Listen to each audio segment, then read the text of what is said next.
Seja bem-vindo ao aforismo número 9, com o título Desvendando os três tipos de dominação legítima em Weber. Então, se você tiver interesse em aprofundar esses conhecimentos, você que me acompanha aqui no YouTube, não deixe de fazer sua inscrição no nosso canal.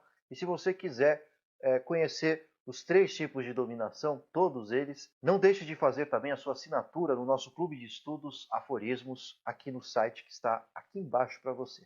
Então, nesse site eu vou apresentar todos os três tipos. Aqui eu só vou apresentar a origem nesse vídeo, ou quais foram as influências que geraram esse tipo de pensamento do Weber. Eu queria contar essa história para vocês, que é muito interessante. Então, as partes desse aforismo estão divididas, primeiro, quais as influências, que eu vou discutir hoje com você primeiro, mas quais as influências sobre o Weber, de alguma forma, Lavoisier e Maquiavel, dois pensadores importantes do século XVI, influenciaram muito a construção desse texto em Weber, mas também a gente tem que discutir o tipo de dominação tradicional, a carismática, a racional, legal e burocrática. A racional, legal e burocrática são sinônimos, assim como também nós vamos ver a influência de Weber no pensamento brasileiro, de sociólogos como Florestan Fernandes, inclusive Raimundo Faoro e Sérgio Buarque, e como eles tentam encaixar o estilo de liderança tradicional, a autoridade tradicional aqui no Brasil nas suas interpretações.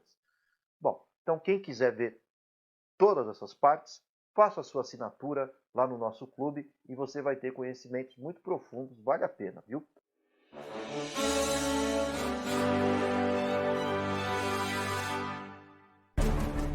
Bom, mas vamos agora apresentar de onde veio esse pensamento do Weber. Os três tipos de dominação legítima aliás, é um pequeno texto elaborado por Weber no início do século passado e que hoje está presente, aliás, desde 1922 está presente num livro chamado Economia e Sociedade.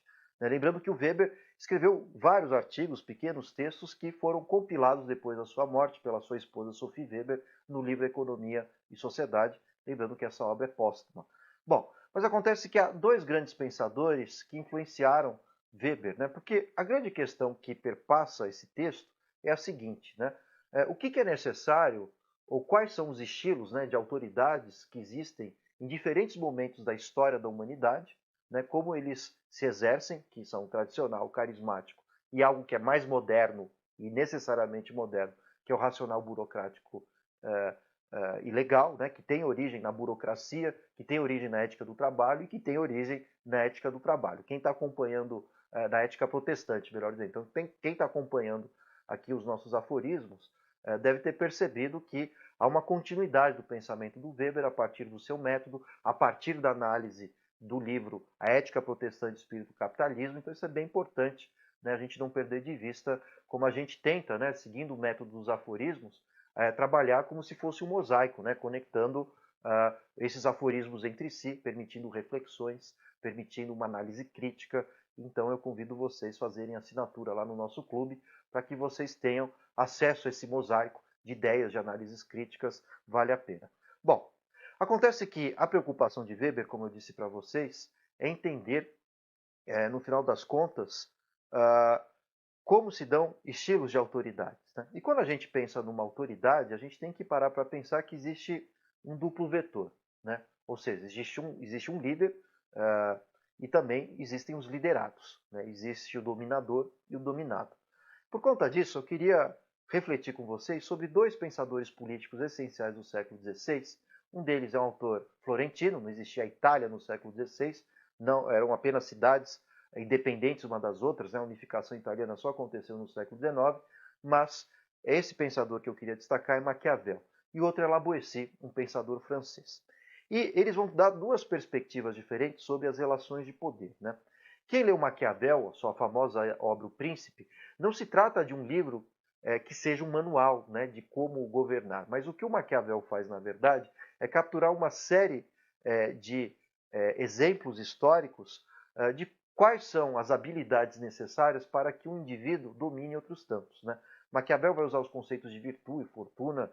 Então nós teremos vários aforismos do nosso clube de estudos que vão apontar para vocês análise do pensamento político clássico, da antiguidade e também contemporâneo. Aguardem, a gente está preparando uma série de materiais muito interessantes para vocês. Mas o que eu queria destacar do Maquiavel, não vou contar a história inteira aqui, mas um ponto muito específico que interessa ao Weber. Porque a obra O Príncipe do Maquiavel, ela nos revela, com seu próprio título, a ideia de que o príncipe é uma metáfora para todo indivíduo que exerce poder, domínio sobre outros subjugados, sobre seus súditos. Então, toda autoridade envolve relações de poder e toda relação de poder envolve um processo de domínio.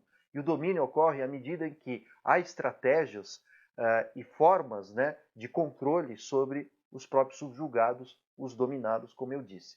Então, ao pé da letra, a gente pode dizer o seguinte, né, uma influência muito importante de Maquiavel sobre o pensamento weberiano é exatamente em torno de o que é necessário para dominar, o que é necessário para governar. Então, Maquiavel, entre outras coisas, vai dizer que aliás, Maquiavel nunca disse os fins justificam os meios, tá? Isso é um mito. Lá nos nossos aforismos a gente vai trabalhar isso direito, lá no nosso clube de estudos, né? O clube dos aforismos.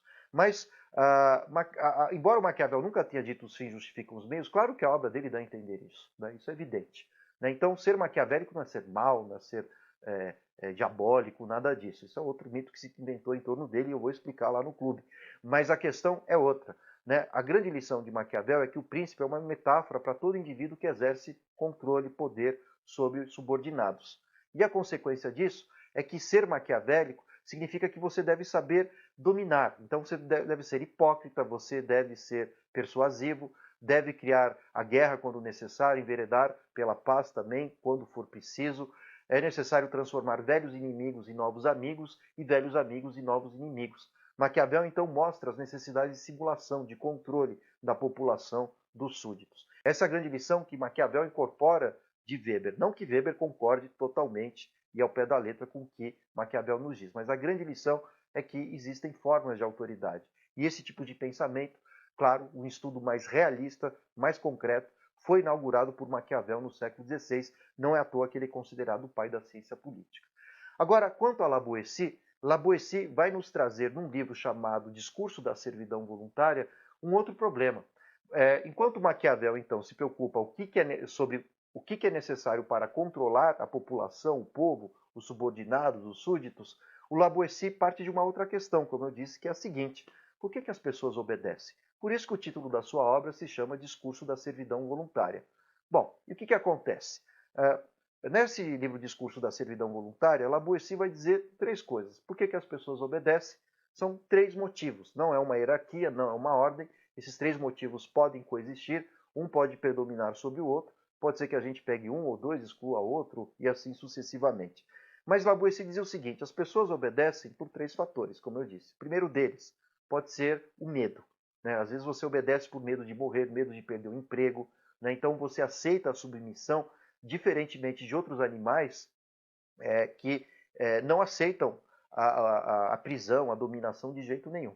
Inclusive, vocês já devem ter visto o meu gato, né? Frequentemente ele costuma passar pelos meus vídeos, mas sempre que eu abro a porta, na primeira oportunidade ele foge. Se você abrir uma gaiola onde há um passarinho, ele foge.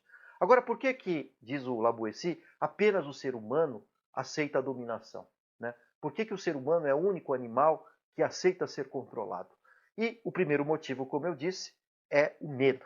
É o medo de morrer, pode ser hoje, né, o medo de perder emprego e assim por diante. O segundo fator diz respeito à tradição. Muita gente obedece por tradição, por costume. Sempre foi assim. Eu obedeço a esse líder religioso porque Deus quer dessa forma, porque meu avô, bisavô, tataravô sempre obedeceram e assim tem que ser. Eu não vou nem discutir. Eu obedeço o fato de que o rei da Inglaterra é o rei da Inglaterra porque é uma tradição, é um costume, ponto final. E o terceiro fator, diz La Boétie, é porque a dominação, o controle, a servidão, ela gera um efeito cascata, né, de benefícios daqueles que se submetem. Então, por exemplo, um rei, ele submete toda uma série de conselheiros, esses conselheiros submetem tantos outros, esses tantos outros submetem outros e assim sucessivamente.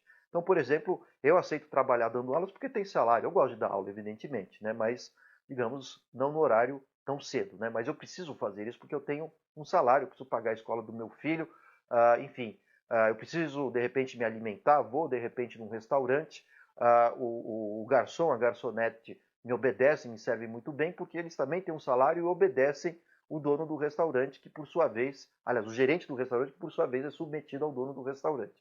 Então, o poder, de alguma forma, ele se encadeia, né? O próprio Michel Foucault vai trabalhar uma ideia muito semelhante num livro, aliás, numa entrevista, né, num conjunto de entrevistas, num livro chamado Microfísica do Poder. Bom, então, o que o Max Weber tentou fazer com Maquiavel e Lavoisier foi juntar as duas tendências, mostrando que no seu texto, pequeno texto chamado Os Três Tipos de Dominação Legítima, há um duplo vetor, ou seja, o que é necessário para dominar e também por que as pessoas se submetem à dominação. E o Weber vai usar três conceitos, enfim, três tipos ideais, né, dizendo que existem três categorias, que são o tipo de autoridade tradicional, a carismática e também a legal, racional e burocrática. Esses três termos são sinônimos na leitura de Weber.